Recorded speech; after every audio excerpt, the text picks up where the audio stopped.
Mon Alpina B10 a été volé, mais le vrai problème dans cette histoire, c'est pas le voleur. Le vrai problème, c'est l'assurance. 4 mois de blocage, des relances dans le vide et un bras de fer pour obtenir ce qui m'était dû. Une voiture que j'avais achetée 38 000 € et que l'assurance a fini par me payer 45 000 €. Et le plus surprenant, c'est ce qui s'est passé après, parce que juste après avoir payé, l'assurance a décidé de résilier tous mes contrats automobiles.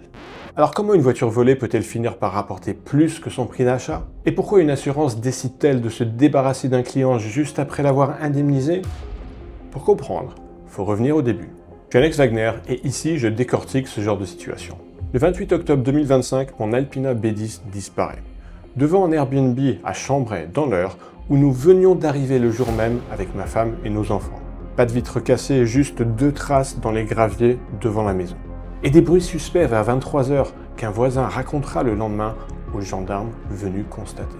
Malgré la vidéosurveillance sur le secteur, la voiture ne sera jamais retrouvée. Alors effondré, je déclare immédiatement le vol à l'assurance, pensant que le plus dur est derrière moi.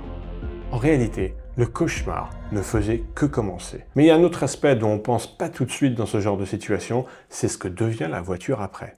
Parce qu'une voiture volée peut réapparaître ailleurs, et parfois remise sur le marché. C'est pour ça qu'avant d'aller inspecter une voiture, je vérifie toujours son historique avec Car Vertical, le partenaire de cette vidéo. Regardez ce SUV Mercedes de 2015, il présente très bien de prime abord, sauf que son Car Vertical révèle qu'il a été volé en Italie fin 2016. Donc attention, il convient d'ouvrir les yeux en grand et de poser les bonnes questions. Sur certains rapports, on voit clairement l'alerte comme quoi elle a été volée. Et sans ce type d'information, on peut très facilement se retrouver avec une voiture au passé compliqué. Alors si vous voulez vérifier l'historique d'une voiture, vous avez dans la description mon lien Car Vertical qui vous donne droit à une réduction avec le code 1G. Maintenant, retour à cette histoire, parce que pendant les 4 mois qui ont suivi ma déclaration de vol, le dossier s'est transformé en un véritable bras de fer. Moi, contre une grosse compagnie d'assurance. Mais cette fois-ci, j'avais un avantage, parce que 15 ans plus tôt, il m'était arrivé une histoire similaire. Et cette fois, cette expérience allait changer la façon dont j'allais gérer ce dossier. 15 ans plus tôt, une autre de mes voitures s'était faite voler. Une Ford Mustang de 66, look GT350H, full resto mode, avec un V8 Cleveland de 6 litres 6, une boîte 5 Tremec, suspension hélicoïdale, bref, pas vraiment une Mustang ordinaire. Et j'avais bien fait les choses parce que quelques mois avant, j'avais envoyé à mon assureur une expertise de valeur sur laquelle était calculée ma prime.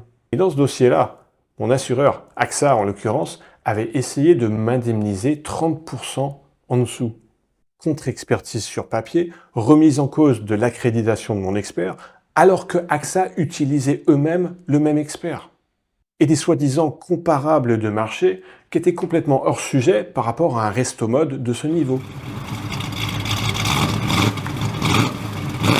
Bref, j'avais refusé leur offre, le dossier s'était transformé en combat juridique, 3 années de procédure, finalement j'ai gagné.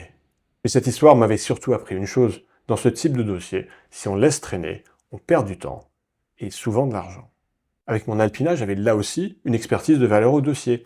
Et là aussi, l'assureur a missionné un cabinet d'expertise qui a commencé à me demander tout un tas de justificatifs, comme si l'expertise de valeur ne suffisait pas. Là, j'ai reconnu les signaux, donc cette fois, j'ai pas attendu. Dès que le dossier a commencé à patiner, j'ai pris un avocat. Alors pas pour aller au tribunal, mais pour que dès le départ, le dossier soit pris au sérieux.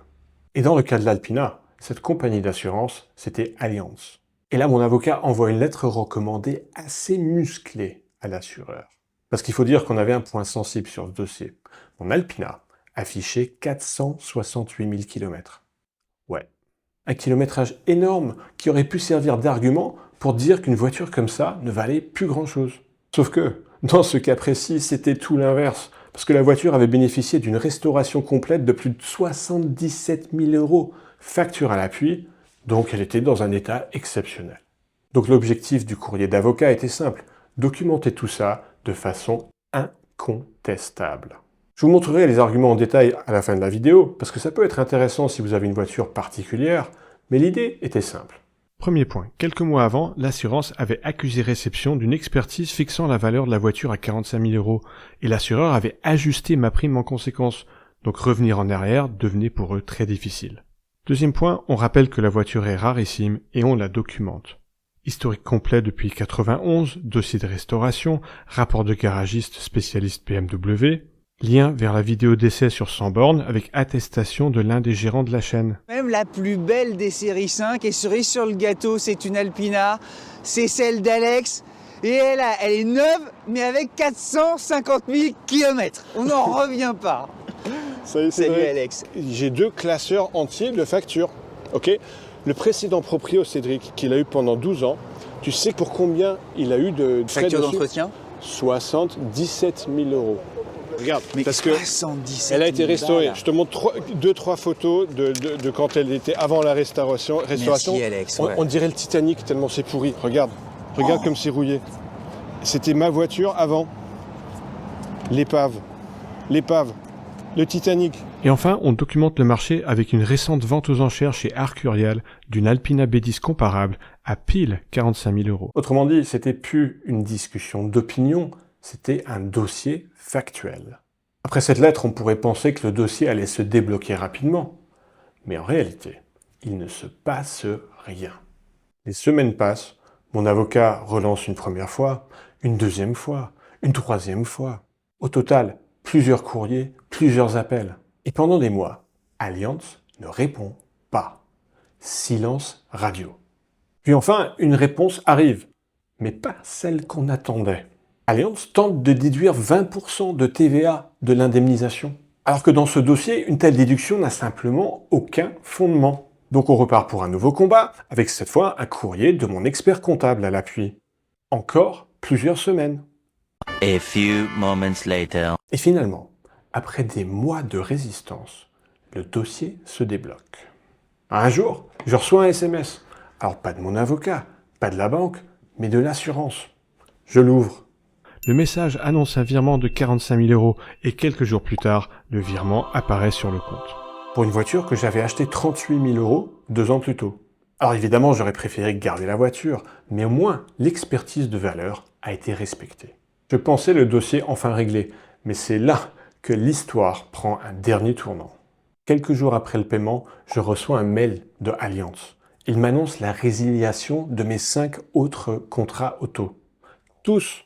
Autrement dit, le dossier était réglé, mais la relation avec l'assureur, elle, était terminée. Et cette histoire m'a laissé quelques leçons assez utiles pour ceux qui possèdent une voiture un peu particulière.